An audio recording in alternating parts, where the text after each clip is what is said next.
Okay, welcome to another prepared flight simulator video. In this video, I'm not actually going to do any flying. A couple of people have requested that I show a little bit of the user interface so they can see what it looks like. Here at the start, I have the prepared startup screen. If you check this box down here, this will actually load when you load up the prepared flight simulator, but in the current release, version 2, I've actually had a problem where if I have this start up when the scenario loads, then I actually don't get any graphics when I go into a flight. Everything's black. That's a known problem with the version 2, and they're fixing that. And I actually just read an update today that version 2.1 should not be too far away. It should be out by the end of the month, and this is January. So here you can see, these are your basic options for startup, weather, airport, location, that kind of thing. So let's go ahead and cancel out of that. If we go to vehicles, select vehicle, and I've also noticed in these video playbacks when I'm using the menus don't actually show up in the video file. I don't know why that is, but the UI, the rest of the UI does. So here is the vehicle selection screen, which I assume would be of interest to most people. You can see what types of vehicles are available. A lot of these are from Microsoft Flight Simulator 10. I know that the Extra was available in FS10 and probably prior versions as well. And you have your usual grouping options. You can, group by none and just have it list everything. Group by type, so you can select, quickly which vehicle type you want to look at, by the publisher or by the manufacturer. And of course you can search, if you want to just narrow it down really quickly and search for the Piper, you can do that. So as far as which vehicles are available, let's sort by type. And again, we've already talked about the Extra 300, so you can also see here that you've got the Baron 58. And it comes in, looks like 4 different paint schemes total. And then you've got the Beach Baron. And you can read about the information here. And you'll also see something I've noticed about the user interface. You'll notice that, like down here, there's an option to check something. And I can't even tell what that is because it's not showing up. And I posted a question about this on the forum, and I don't really remember ever getting a response, but hopefully that's something else that will be fixed in the upcoming version, because I've noticed this in several places where, you can scroll up and down over here to see what's inside of this box, but this box has data that's, you can't access it, and that I've seen that type of thing in 3 or 4 places. Now, you also have the option of favoriting vessels by just clicking that over there. And if you do that, then when you click this here, then it limits the number of vessels that you see to only the ones that you've favorited. So let me uncheck that so we can go back and see them all again. And again, I'll just run through the list here. We got the King Air. And looks like 4 paint schemes total. We've got the A36 Bonanza.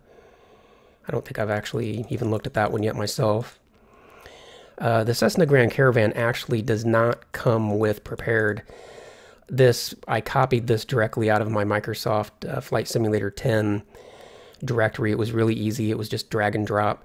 But just note that if you only have prepared, then you will not have the Grand Caravan. And if you do have Flight Simulator 10, then you have to copy it out of that folder. It won't show up by default. Same is true for the Skyhawk. This is not part of prepared. I copied it from MS FS10. And same thing with this one as well, the Skyhawk with the G1000. That's also not part of prepared. I believe everything else is, because those are the only ones that I copied. Then we have the Raptor. I'm not really big into like flying fighter jets and such. I've been doing that in the fly-arounds just strictly because of its speed. It's the fastest vessel as far as I know. It's the fastest one that comes with prepared, so it allows me to move around the sky really fast. We've got the Lightning, The Constellation, I've actually flown that a little bit just out of curiosity. It's kind of interesting to see some of these larger, older vessels. C-69, and this one, the Orion, and different paint schemes. I've kind of looked at that one briefly, and I'm not real crazy about tail sitters myself. They're kind of difficult to fly because the vision, when you're sitting on the runway, you can only see the sky. You can't even see the runway, so it's hard to take off. Then we got the Maul here, which is kind of the same thing. It's another tail sitter, and if I had a wraparound vision where I could actually look to the left and see the ground, I wouldn't be put off by the tail sitters, but since I've only got the forward view. The Mooney Acclaim, and this is one that I've been flying mostly in my mountain hopping videos. Then we got the Bravo with G1000, this P38F. I've messed around with that a little bit, and we got that one here. This basically seems like just various variations on that same vessel. Piper, always a good choice for you know, flying around small grass landing strips and such, but again, with the tail sitter, I have problems with it. Helicopter, I'm not really into the helicopters and the flight sims. Some kind of submersible sub, I don't know that I've actually seen that before. This vessel, whatever that is. And I think that's the last one here. No, one more. And there's the last one. So that's your vehicle selection. Hopefully that wasn't too boring. Let's take a look at the world go to airport screen. This is something that would also be of interest to a lot of people. You know, how do you find airports? Is it easy to get to where you want to go?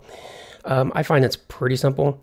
You know, if you can simply narrow it down by country for starters. So, you know, pick your country out of the list if you want to narrow it down, or just search for the city, or what I usually do, you know, just put in the airport ID. That's generally the fastest way if you know the ID. If you don't know the ID, of course, you can just search by the city, and then it'll give you the list. So yeah, select the country if you want, or city, state, that type of thing. And here's another situation. See how down here where the graphics, you know, here I can actually tell what it says, restore time on move, but it's an ugly kind of thing that I really hope they address and are able to fix that. So that's the airport selection screen. Let's take a look and see what the settings are. So here are the main settings. We have obviously the display settings here. And I'll just kind of let you look over the screen and see what the options are. Hopefully these menus show up in the video playback, because sometimes they don't. But there's the MSAA options, texture filtering options, texture resolution options, and of course your video card hardware will be different for everybody. VSync on or off, hardware tessellation. I don't even know what that is. I'll have to read about it. Here's your scenery selection screen, or rather your scenery settings screen. Here are the options that are available. And hit pause if you want to look at that more closely. Here's the lighting options. Again, pause the video if you want to look at that more closely. Weather options. There's more detailed weather in a different menu, but this is just the basic settings. And traffic, again, hit pause if you want to look at that more closely. Here are your general settings, you know, like if you want to have it pause, if you alt-tab, do you want it to ask you on if you want to exit or not. Use the default system time, and this is one of the ones I was talking about, show scenario startup screen. I would actually prefer to have that checked, but in the current version, if I have it checked, then once I go from the startup screen to a flight, my whole screen is black. It's just some weird error, some weird problem with the simulator that doesn't initialize the graphics properly on startup.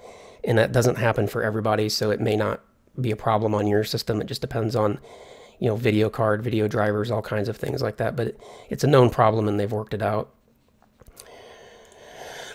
Here are the sound settings. And I'll just kind of go through these and let you have a look at them and hit pause on any one if you want to look at it more closely.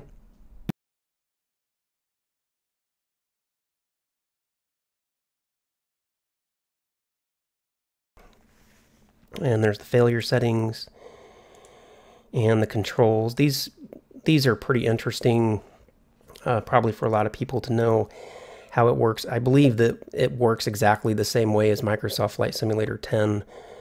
It's been a while since I've actually spent much time in FS10, but the assignments, you know, the look is different, but everything generally is about the same. You know, pick your controller and then assign what button does what to each thing, and, you know, set up your axis.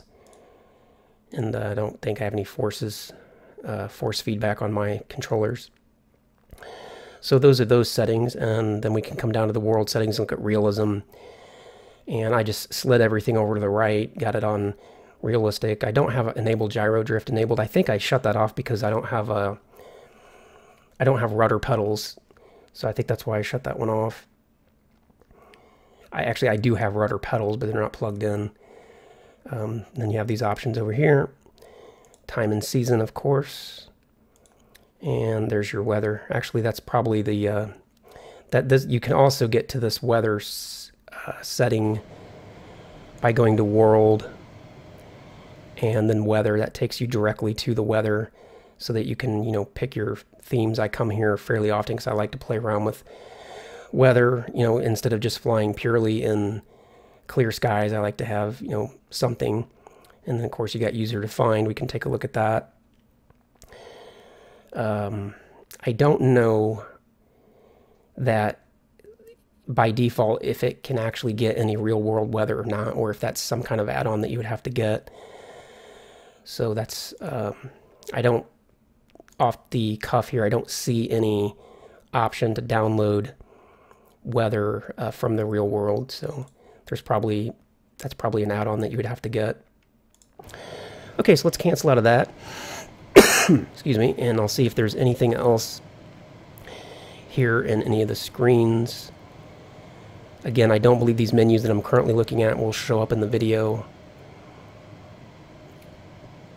but I think that's basically everything. I would show you the flight planner, but if I do, it will immediately crash the sim. Again, another known problem. So yeah, just taking another quick look through all the menus, and I think that's going to cover it. If you like the video, please hit the like button down below, leave a comment. If you have any further questions about the user interface of the simulator, leave those questions down below. I'll be happy to answer them, and I will see you in the next video.